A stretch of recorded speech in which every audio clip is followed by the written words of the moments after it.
Queen City News is your home of the Carolina Panthers, and another big week of training camp gets going this morning at 10. And we saw the Panthers look close to game form Saturday night during the Fan Fest scrimmage, but now it's game week, Julian. Yeah, baby. For the preseason is concerned, right? Carolina kicking off preseason game numero uno this Friday at the Bank. Carolina Sports Live's Joey Ellis is live inside of Bank of America Stadium. It's a suite that Jason and I can't seem to get into, but Joey has no problem finding it.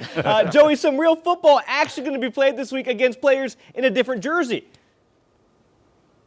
Yeah, Julian, very luxurious suite, I may add. So it's nice to be dry here with some of the nasty conditions out there. But as you guys said, yeah, I mean, football's back, albeit the preseason. We got a little bit of a taste of it when we saw them kind of go more full speed in that scrimmage on the Fan Fest on Saturday. But now it's really going to be interesting to see just how this team looks when they're going up against teams in a different jersey, not the black and blue jerseys. But still, all of that said, 3 very important days of practice upcoming here in Charlotte before, as you guys said, the preseason opener on Friday. And it's a big week. It's hard to believe week 3 of training camp, but not only just because we've got the preseason game, but also you get the always exciting joint practice with the Cleveland Browns, which is surely to be filled with a couple of big hits, big plays, and I'm sure potentially a fight or two, as you see kind of throughout camp across the National Football League when these two teams will meet up here in Uptown on Wednesday. And for a majority of the team, this is really about getting on the field against somebody else besides their own teammates and really proving why that they belong either on the 53-man roster or at the very least the often utilized practice squad throughout the season. But all of that said, head coach Dave Canales, he knows how important these next 3 days of practice are. Back, we have a great opportunity. We're hosting the Browns.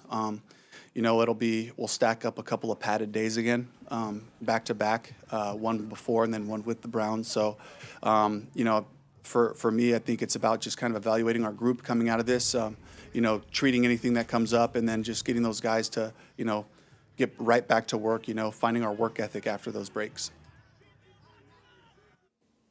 So as of now, the plan for practice is still a 10 o'clock start. They still will go on throughout the rainy conditions as long as there's not lightning or thunder. The guys will still be out there, but as to how it affects the duration of practice, we don't really know the extent of that. We're also hoping to hear from tight end James Mitchell, who's kind of been turning some heads so far throughout camp. We'll have that conversation later tonight at Carolina Sports Live and a lot more to come here later today on Queen City News, guys. Joey, if there's a championship or a win on the line, I get playing in the rain. But, man, when you're just out there training, that's tough, man. That's tough. And you're speaking to me, too, Jason, when we got to be the ones out there. So for the sake of us staying dry, we'll see what they decide. Maybe they go short today. Queen City News Plus. Just search Queen City News on your smart TV's app store.